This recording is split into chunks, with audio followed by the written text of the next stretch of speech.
Hello everyone, Tamit here. Hope you guys are doing really well. I'm doing pretty good too. So today I will be reviewing a fragrance from the house of Armani, and that would be Acqua Di Gio Profumo. So let's get started.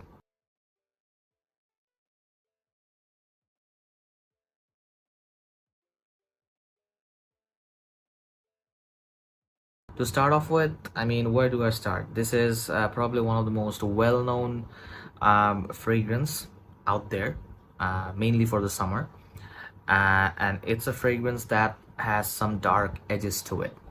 Now, the dark edges, um, considering it's a summer fragrance, does it go well or does it, kind of falls flat? Um, let's discuss, right? So, this is the bottle. As you guys can see, the bottle looks really fine. Nothing on the back. The batch code is written right here on the bottom. That's about it. Like at the base, it's just just some engravings and stuff like that. And it's a parfum concentration. Even though it says parfum, it actually doesn't perform like a parfum, and I'm gonna get to the reasons why. The cap kind of looks like this. You guys can see GA written, and if you kind of twist this, the cap kind of opens, right? It's a magnetic top, so it's an older batch. The newer batches of Acqua Di Gio Profumo, they don't have a magnetic cap. They have more like a click-on cap to them. Armani kind of cheaped out on that one, but it is what it is. However, if you buy the magnetic cap, just make sure that the GA kind of always gets in line with the what do you call it, the logo over here, the Acqua Di Gio labeling over here, right? Kind of is a straight one. So if you kind of twist this, it kind of opens up. So yeah, this is the sprayer. As you guys can see, silver sprayer, even with the I wouldn't say reformulated, but the like the click-on cap also has this sort of atomizer, silver. So yeah, that's about it for the bottle itself. Now coming to the smell, to be honest, there is not much difference in terms of smell when it comes to the magnetic cap version and the click-on cap version. However, the performance is kind of let's just say the click-on cap version has a performance, let's say, slightly less. Like it's almost like negligible, but a lot of people do kind of like that extra hour of longevity on their clothes or on them, right? So let's get to the smell itself. So the opening, it opens up pretty fresh, but it has a unique edge to it. Fresh as in like it has that sea notes to it. It has very slight minerality to it, the mineral notes, and it does have that mandarin orange, which also Acqua Di Gio Profondo has as well, similar condition over here. So the opening is, you would find similarities with the Acqua Di Gio Profondo in the opening, but it also has an added darkness to it, mainly the patchouli.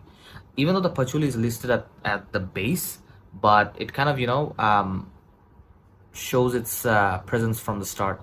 Like right from the get-go, you're gonna get that slight should I say medicinal? I wouldn't say medicinal, but it's more like an earthy sort of patchouli that you actually get from this, with the fresher notes combined. So it's kind of like you're getting like best of both worlds here, in my opinion. Freshness and slight sort of darkness from the patchouli. So yeah, and the more it goes into the dry down, the more aromatic it gets, and the more patchouli forward it gets. Patchouli and there is also slight hints of smokiness to this one as well, so which is kind of nice. It kind of takes things a bit different.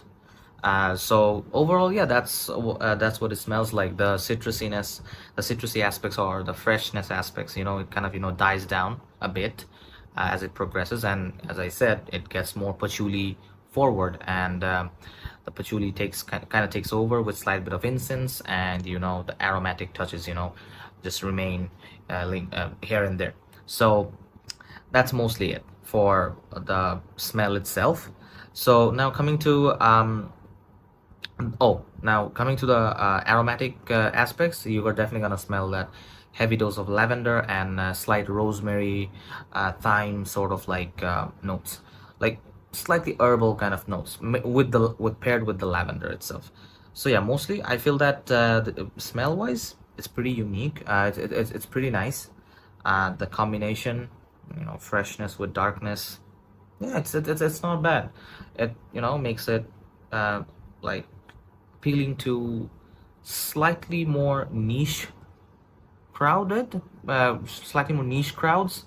But overall, I think I would say Profondo, even though it smells a slight bit synthetic, the original one, but I kind of feel that Profondo one will be more appealing to a lot of people compared to this one. This one, I think, because of the dark, dense patchouli, like most of the people, like some degree, they will feel like, okay, this kind of smells a bit okay. It kind of it kind of ticks them off, right? So that's not an issue. That's like very minor I'm talking about. But yeah, now overall, getting to the versatility side of things, honestly, office, casual, dressed up, dressed down, just going for errands here and there, even like moving around the house.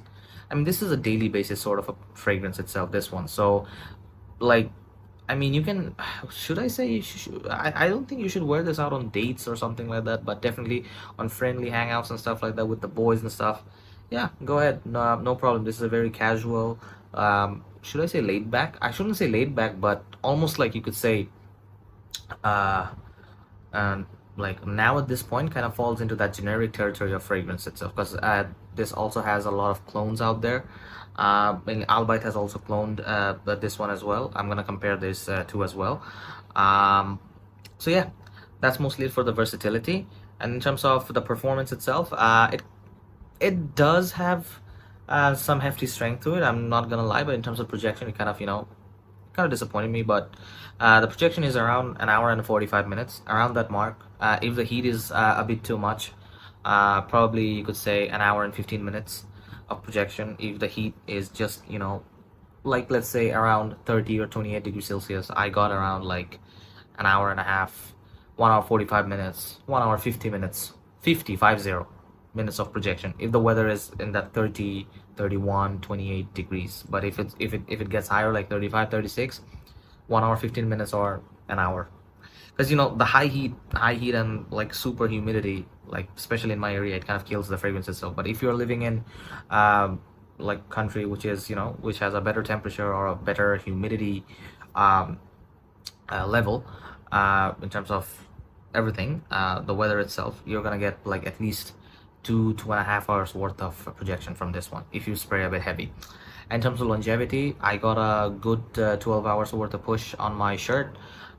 So that was kind of okay. On skin, it will vary from people to people, so I'm not gonna comment on that. So on my clothes, it did last for about 12 hours. That's what I felt like. And after 12 hours, I actually like uh, gave my clothes in the washing machine. So I mean, it could have gone on for even longer, but mostly in that 12-hour territory. That's what I felt like.